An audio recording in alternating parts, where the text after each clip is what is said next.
Hi, well, today we're going to talk a little bit about giving and taking. The big buzz phrase these days is pay it forward. Well, who can really argue with that?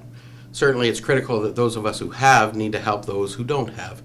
Because, for most part, we all come from a background of wanting and not having. Even those of us who came from the middle class background remember having tuna fish sandwiches in school. In fact, I know some who had tuna and peanut butter, but had no bread. So they just spread the peanut butter on their hands and dropped in the tuna. I know, it doesn't sound too pleasing to me either. I'm a big fan of peanut butter, but tuna not so much. But in reality, the most successful people in life and in business are those who gave much more than they took. All the way up the success ladder, by the way. Sure, there are successful people who did, well, whatever they wanted, and they had sharp elbows and took whatever they thought was theirs. But there is a better way to success. There is personal and business success in giving more than you take. Tom Donahue, the CEO of the U.S. Chamber, says great rewards come from positive networking, but only some of them are about money and success. Another good friend of mine who is a consummate networker, he's met presidents and ambassadors and global business leaders, and he's just a chamber guy like me. He says the most powerful secret of successful networking is discovering what you can do for someone else. Well, this segment isn't about networking. This is about how you do your business every single day.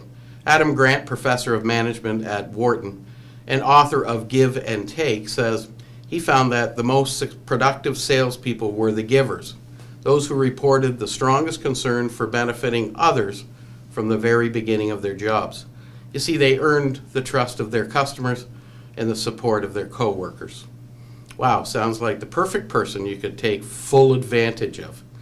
Yes, this may be true to some degree. My wife always says I need to be more on guard. Some people are just always trying to take advantage of me.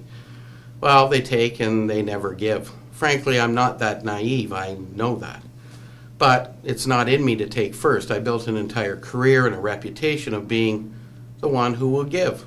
And I don't always take.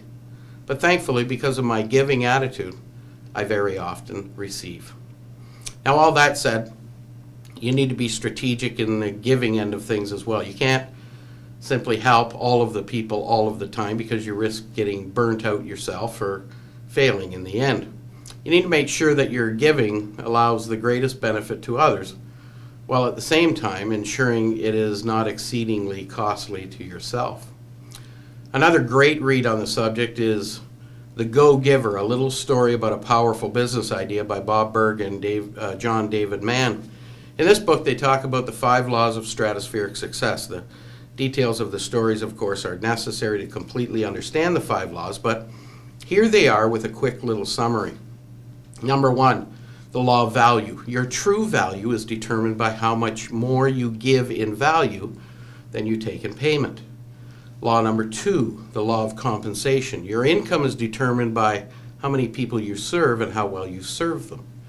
Law number 3, the law of influence. Your influence is determined by how abundantly you place other people's interests first.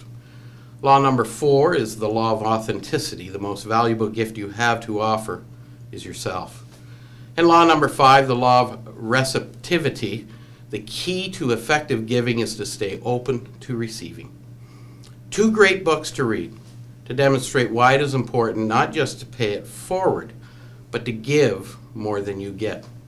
I'm Greg DeRocher, and that's A Moment for Business.